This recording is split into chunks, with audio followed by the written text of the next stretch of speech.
Welcome to the Self Storage University podcast, where you will learn the correct way to identify, evaluate, negotiate, perform due diligence on, renegotiate, finance, turn around, and operate self-storage facilities. And now, here is your host, a partner in one of the largest real estate portfolios in the U.S. with nearly $1 billion of holdings, Frank Rolfe. Jerome Powell at the Federal Reserve has literally doubled interest rates in the year of 2022. What is the impact of that on the self-storage industry? This is Frank Rolfe with the Self Storage University podcast. We're going to be talking about the impact on storage from higher rates.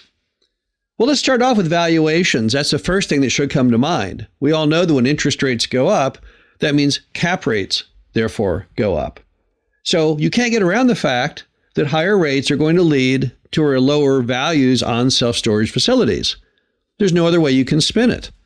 If a self-storage facility was worth X, back if the cap rate was at 4%, and now the cap rate is at 8%, it's worth half of X.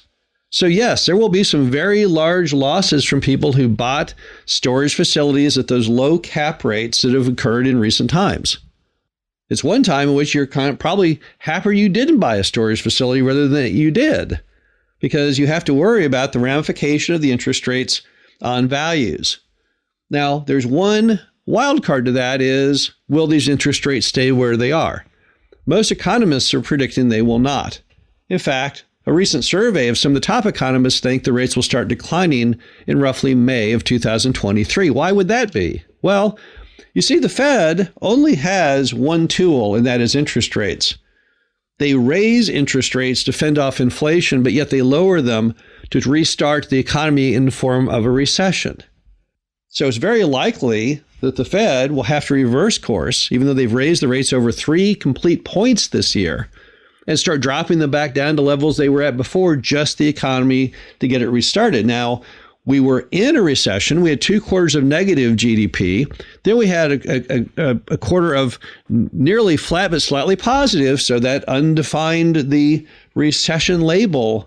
But everyone is predicting a recession next year. In fact, a recent article said that 100% of all U.S. economists predict a recession in 2023.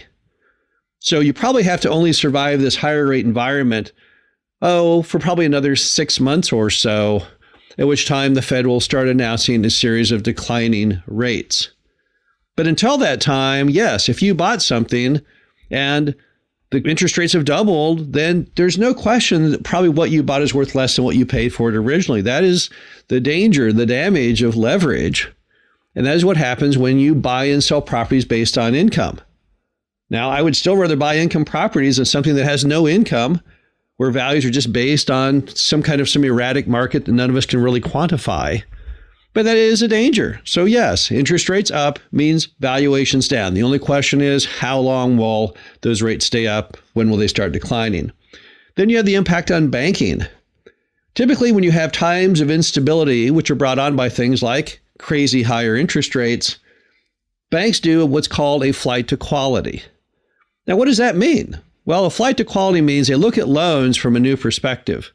They say, you know what? The loans that are the safest, the ones with the less likely to default, are the nicer ones, the nicer properties, the nicer locations.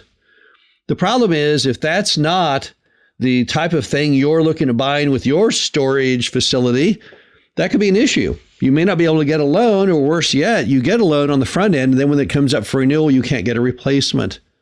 Now, how do you get around that? A good way to get around banking in times like that we're in right now is through seller financing. And the good news is on a lot of those suburban and exurban self-storage facilities, seller financing is still attainable. If you have seller financing, you can not only get a lower rate than you can at a bank, but you'll get a non-recourse, fixed rate, longer term loan than you may from a bank. So that's one good way to mitigate and protect yourself in higher interest rate environments, is simply by sidestepping banking altogether and going with seller financing. Next issue you're going to have with higher rates, maybe some degree of issues with occupancy. The question now will be, are people, when they have higher interest rates and higher mortgage rates and higher car payments and higher everything, mean, America has been suffering through 10% inflation in recent times, which is the highest it's been in 40 years. Will consumers stop using storage? Will they suddenly say, you know what, we're not going to store things anymore. We're going to sell it all on eBay and shut it down and not pay that monthly amount. And yes, there are some customers who will. The key there is you've got to have properties that don't suffer from a massive amount of competition. Properties where people are not marginal in their ability to make that regular, on average in the U.S., $150 a month rent payment. Now, where do you find that? Well, again, all points of the compass show you need to be looking in more suburban and exurban markets. That's where the population is going. And that's particularly where the wealthier population is going. If you look at what's going on in America right now, people are leaving urban centers in droves, thanks first to COVID and then the urban rioting. They're in search of a better, higher quality of life. They want to go to a place where they have better schools and lower crime and less density and a nicer yard that they can go out and hang out in. And where do they get that? Well, they don't get it in the urban core. No, they're going to get that by getting in their car and driving a little farther out and commuting to work a little farther. And even though I know gas prices are up, you can still lay it out. And if you take the gas price differential based on the home they can buy by driving a little farther out, they're still way ahead through suburban, exurban living. So in those markets, I think you will be fine, probably. But in those urban markets, oh, heck, I can't even begin to guess where that will go.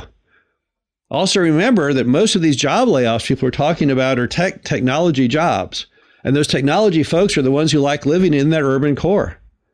So when you face the fact that many of those people may end up unemployed suddenly, and are riddled with all kinds of increases from inflation and almost everything they do, it's easy to see why those may be in more jeopardy. And the other is supply and demand.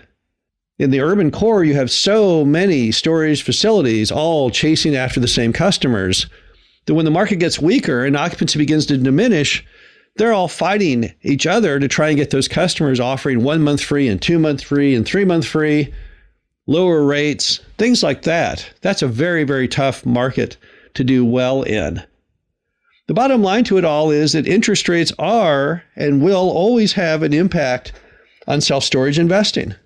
But it doesn't mean you can't buy something or that you can't do well at something even though the rates are higher. You have to just simply factor that into what you're doing. If you were to all link it all together, what it would tell me is you want to be looking for storage facilities in suburban and exurban markets, areas where there's not as much competition, yet there's higher discretionary income. And you want to buy those at a price that allows you to get a reasonable modern loan and still have a good spread between the interest rate on that loan and the cap rate and what you're paying for the deal. Remember that the big tool to making high rates of return in storage and all income property investing is that spread between interest rate and cap rate.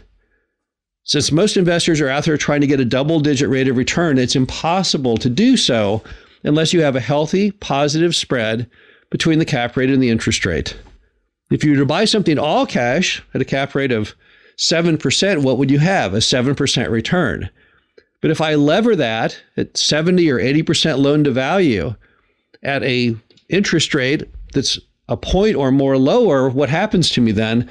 Now I'm within shooting distance of hitting a 10% return, not because of performance of the property, but simply the addition of that lever, of that tool.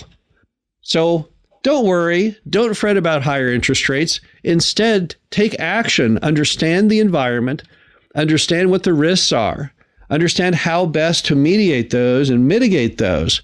And you should be fine continuing to invest on, despite the fact that Powell has raised the rates up so high. The other good news is, even as you enter a recession next year, which is in all likelihood what will occur, recessions have done well for the storage industry in the past. Many people in times of economic instability tend to store their things for security to come and get them later when things are going better. So I don't think you're going to see widespread additional vacancy as a part of the recession, but the recession will usher in one important thing, and that will be a reduction in those interest rates. This is Frank Rolfe with the Self Storage University podcast. Hope you enjoyed this. Talk to you again soon.